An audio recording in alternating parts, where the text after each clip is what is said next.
Hello guys, আজকে 7 মাস পর আমি বাড়ি যাচ্ছি। সত্যি খুবই খুশি আছি। তো আজকে তোমাদেরকে ক্যাম্প থেকে বাড়ি যাওয়ার পুরো জার্নিটা তোমাদের সাথে আমি শেয়ার করব। তো অবশ্যই তোমরা ভিডিওটা দেখবে, আমার সাথে কি কি ঘটছে, কিভাবে আমি বাড়ি পৌঁছাচ্ছি। তো তোমরা সব কিছু দেখতে পাবে এই ভিডিওর মাধ্যমে। তো ফ্রেন্ডস, সত্যি খুবই ভালো লাগছে যে এতদিন পর বাড়ি যাচ্ছি আমি। তো ফ্রেন্ডস চলো, সত্যি খুব ভালো লাগছে আমার এতদিন পর বাড়ি যাচ্ছি। তাই একটু চুল টুল কেটে একটু হিরোর মতো হয়ে গেলাম, কেননা বাড়ি যাচ্ছে একটু ভালো না লাগলে হয় না। তো চুল কাটার পরে আমি রেডি, এখন বাড়ি যাওয়ার জন্য ব্যাগ প্যাকিং শুরু করে দিলাম। তো ব্যাগে অনেক কিছুই আছে আমার, কেননা সামনে পুজো আছে। মা দিদির জন্য শাড়ি নিয়েছি, ভাগনা ভাগ্নির জন্য ড্রেস নিয়েছি, আরও কিছু বাড়ির জিনিস নিয়েছি। তো সব কিছুকে প্যাকিং করা শুরু করে দিলাম আমি। সন্ধ্যায় আমার ফ্লাইট আছে, তো আগে থেকেই শুরু করে দিয়েছি বাড়ি যাওয়ার খুশিতে। সময়টা যেন খুব আস্তে আস্তে যাচ্ছে, বুঝতে পারছি না কেন। তো যাই হোক, অবশেষে সময় চলে এসেছে বাড়ি যাওয়ার জন্য। তো এই এয়ারপোর্টে আমি বেশি ভিডিও বানাইনি, কেননা এই এয়ারপোর্টেই আমি জব করি, তাই জন্য। লাগেজ ব্যাগটা জমা দিয়ে বোর্ডিং পাস নিয়ে আমি বসে আছি। এখানে একটা চা নিয়ে নিলাম, আর এশিয়া কাপ ফাইনাল চলছিল ইন্ডিয়া পাকিস্তানে। তো বসে বসে আমি মজা নিচ্ছিলাম, কেননা আমাদের ফ্লাইট এখনও শুরু টাইম হয়নি ফ্লাইটে যাওয়ার, সে কারণে বসে বসে একটু মজা নিচ্ছি এখানে। তো যাই হোক, সর্বশেষে টাইম হয়ে গেল। আমি এয়ারপোর্টে ভিডিও বানাইনি, কেননা তোমরা জানো যে আমি এই এয়ারপোর্টেই জব করি, তাই জন্য। তো তবুও কিছু কিছু ভিডিও আমি বানিয়েছি।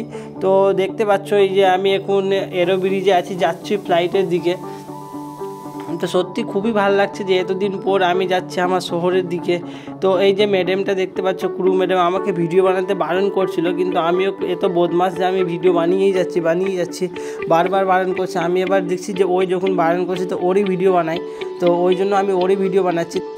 তারপর আমি চলে গেলাম পাইলট যেখানে বসে থাকে সেই জায়গাতে ভিডিও বানাচ্ছি আমি। তো সে আবারও বারণ করলো আমাকে, কিন্তু আমি সত্যি খুবই হারামি, তাই আমি ভিডিও বানানো থামাইনি। তো চলছি, কিন্তু ফ্লাইটে একটা ঘটনা ঘটলো যে আমার ছিল উইন্ডো সিট ছিল। তো কিন্তু সেখানে গিয়ে দেখছি একটা দাদু বসে আছে। তো তাকে বললাম এটা আমার সিট, ওই ভুলবশত বসে গেছে, কিন্তু কিছু করার নেই, বয়স্ক মানুষ আছে, তাই জন্য আমি বললাম যে আপনার সিটটা কোনটা আছে। তো ওর সিটে আমি চলে গেলাম। ওর সিট ছিল 15C ছিল। তো ওর সিটে গিয়ে আমি বসে গেলাম, কেননা দাদুটার বয়স হয়েছে, তো ভিতর থেকে আবার আসবে আবার যাবে, তাই জন্য আমি ভাবলাম যে আমিই বসে যাই। ফাইনালি আমি দাদুটার সিটে বসে গেলাম। এখন ফ্লাইটের যে ক্রু মেম্বার আছে সে একটু গাইডলাইন দিয়ে যাচ্ছে, কেন আমি অনেকবার এসেছি, তাই ওর কথা শুনছি না, নিজের মনে ভিডিও বানিয়ে যাচ্ছি। তো আমি এখন এখান থেকে যাব হায়দ্রাবাদ থেকে আমার কানেক্টিং ফ্লাইট আছে কলকাতা, কিন্তু হায়দ্রাবাদে আমাকে বসতে হবে। রাত্রি 12টার দিকে হায়দ্রাবাদে নামিয়ে দিচ্ছে আমাকে।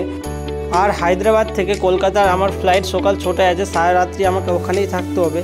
তো ফ্লাইটে জলের ব্যবস্থা আছে, তাই জল দিচ্ছে, আমি একটু জল খেয়ে নিলাম, কেননা পিপাসা লেগেছিলো খুবই। তো ফ্লাইটে যে ক্রু মেম্বার আছে ওই জল নিয়ে আসছে। তো যাই হোক, জল খেয়ে আমি এখন বসলাম, কেননা পৌঁছানোর দিকে আছি। ফাইনালি হায়দ্রাবাদ পৌঁছে গেলাম, কিন্তু আমি কি করব বুঝতে পারছি না, কেননা সারা রাত আমাকে এখানে একা একা বসে থাকতে হবে। বাড়ি যাচ্ছে এইটুকু তো কষ্ট করতে হবে। এখানে যত মানুষকে দেখতে পাচ্ছ সবাই যাবে কলকাতা, কে জাগবে পাগলের মতো সারা রাত। কিন্তু আমার নাইট ডিউটি করার অভ্যাস আছে, তাই কোনো সমস্যা হচ্ছে না আমার জাগতে। তো যাই হোক, এখানে বসে আছি, চোখ মুখের অবস্থা পুরো খারাপ হয়ে গেছে আমার। তো দেখতে পাচ্ছ তোমরা কি অবস্থা হয়েছে আমার চোখ মুখে। তো এইভাবে করে বাড়ি গেলে হবে না, একটু ফ্রেশ হতে হবে, ঠিক আছে? কারণ সারা রাত ঘুমাইনি, এখন ভোর 4টা প্রায় বেজে গেছে। তাই আমি ওয়াশরুমে গিয়ে ফ্রেশ হয়ে গেলাম। ফ্রেশ হয়ে আমি যখন আয়নার সামনে দাঁড়িয়ে ছবি তুলছি, তো তখন যে সুইপার আছে এখানে, তো আমার দিকে তাকিয়ে এসে যায় না কি দেখছে আর কি ভাবছে। তো যাই হোক, ফাইনালি কলকাতার ফ্লাইট চলে আসলো, আমি যাওয়ার জন্য রেডি এখন নিজের শহরে। সত্যি খুব ভালো লাগছে আমার। এই ফ্লাইটটাই নিয়ে যাবে আমাকে আমার শহরের দিকে। তো আমি শুভ কাজে যাচ্ছি, তো ডান পা দিয়ে শুরু করলাম, ডান পা দিয়ে ফ্লাইটে উঠলাম, কেননা যে কোনো শুভ কাজে যাওয়ার আগে ডান পা দিয়ে শুরু করলে ভালো হয়। তাই আমি দেখি ফ্লাইটেও ডান পা দিয়ে উঠলাম আর কি। তো বেশ ভালো লাগছে। এবার আমি নিজের সিটটাই পেয়েছি, উইন্ডো সাইডের সিট। তো উইন্ডো সাইডের মজা নিব, কেননা উইন্ডো সাইড থেকে বাইরের দিকে দেখার মজাটাই আলাদা। তোমাদের দেখতেই পাচ্ছ যে কি সুন্দর বাইরে ভিউটা হচ্ছে। এখন ফ্লাইট নিচে আছে, তো উপরে যাবে, তখন দেখাচ্ছি আমি তোমাকে উপরে বাইরের ভিউটা আছে কি সুন্দর। উইন্ডো সাইডের এটাই মজা যে বাইরের ভিউটা সুন্দর দেখতে পাবে তুমি, টাইমটা কেটে যাবে আর কি। কেননা ফ্লাইটের ভিতরে মোবাইল টোবাইল চলে না, তো ভিউ দেখে দেখে টাইম পাস করতে হয়, অনেকে ভিডিও দেখে মোবাইলে।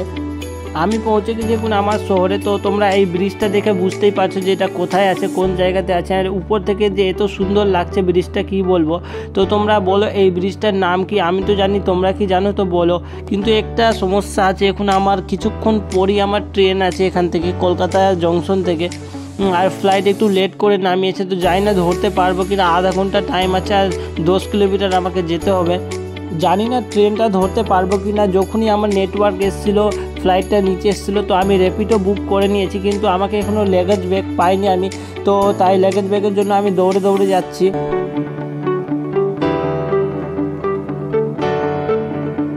2 নম্বর বেল্টে আমাদের লাগেজ ব্যাগগুলো আসবে সবগুলো, যতগুলো ফ্লাইটে মানুষ এসেছিলো। তো আমি এখানে সব থেকে আগে চলে এসেছি লাগেজ ব্যাগ নেওয়ার জন্য। কিন্তু খুবই আর মাত্র 20 মিনিট বাকি আছে আমাকে ট্রেন ধরার জন্য। তো জানি না ধরতে পারবো কি না। লাগেজ ব্যাগের অপেক্ষা অনেকক্ষণ থেকে করছি আমি। র্যাপিডোওয়ালা এদিকে ফোন করে যাচ্ছে।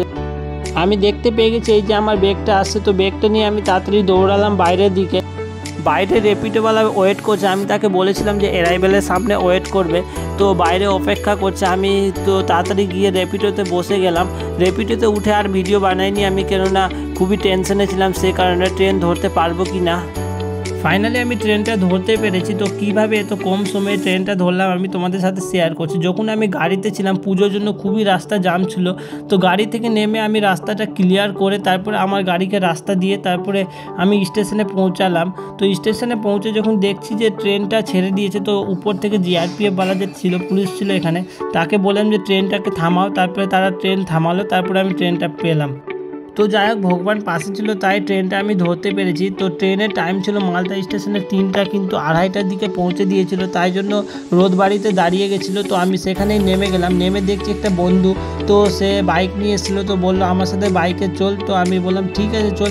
তো বাইকে আমি চলে আসলাম। তো তোমরা দেখতে পাচ্ছ এই জায়গা দেখে চিনতেই পারবা, এখানে শিবরাত্রিতে শিবের মাথায় জল ঢালতে সবাই এখানেই আসে। তো আর কিছুক্ষণের মধ্যে বাড়ি পৌঁছে যাবো। সত্যি খুব ভালো লাগছে, এই 7 মাস পর প্রায় আমি বাড়ি আসছি। তো খুব ভালো লাগছে। আমি তো চলো বাইক থেকে বন্ধুকে বললাম স্ট্যান্ডে নামিয়ে দিয়ে আমি এখান থেকে চলে যাব।